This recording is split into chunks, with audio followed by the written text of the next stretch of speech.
Piyesta nga kahapon dito sa may amin kaya nga kami ay napaluto ng hamonado. Nalinisan at natilad ko na nga itong 5 kilong manok na nabili ko pa sa bayan noong isang araw. Aadobohin lang sana yan pero sabi ko nga ay lagi na lamang adobo kapag ka manok.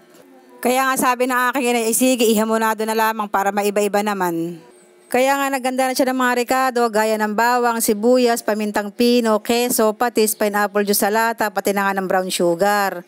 Yung asukal, depende naman kung anong kulay ang gusto ninyo. At ayan nga na marinade na, grabe, sobrang dami ng keso. At habang minamarinade nga ang manok kasi imamarinade nga natin yan ng 2 to 3 hours, nagsala nga muna ako ng sinaing dito sa may aming mahiwagang kalan. Medyo madilim nga la, ang gawa ng 3:00 pa nga la ang iyan na madaling araw. Pagkatapos nga maluto ang aming kanin ay eto nga inumpisa na nga ng aking inay na maggisa ng bawang tsaka nga ng sibuyas. Yung paggigisa nga la ang sana ng bawang at sibuyas ang aking bibidyohan pero sabi nga ng aking inay extra ko naman daw siya sa aking video kaya ayan nay extra ka na. Charing.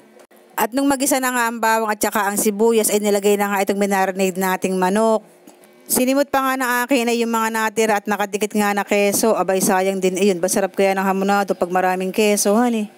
At pagkatapos nga, iyan tinakpan na para palalambutin naman natin yung ating manok. At makalipas nga ang kalahating oras ay eto na nga ang kanyang itsura. Madali lang naman naming niluto iyan dahil hindi naman iyan palambuting manok. At dahil meron pa nga siyang sabaw, ipakukulat uli natin yan ng kalahating oras para lumambot naman yung manok at kumati ang sabaw. Ay baka po maghanap kayo ng hotdog, honey. Hindi po talaga namin yan nilagyan ng hotdog. Wala lang, gusto lang namin. Charing. Hamonado pa rin naman ang tawag diyan kahit walang hotdog. At opinion ko lang din naman. Ang hotdog naman ay dekorasyon lamang at pamparami. Pero dahil 5 kilo nga iyang manok na yan, ay talagang hindi na namin nilagyan ng hotdog. Ay siya, tama na ang debate. Pagkatapos ko ang halu-haluin itong hamonadong manok ay tinakpan ko nga uli.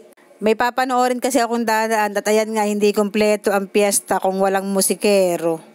Binidyohan ko nga muna dahil ako nga ay gandang-ganda sa mga majorette.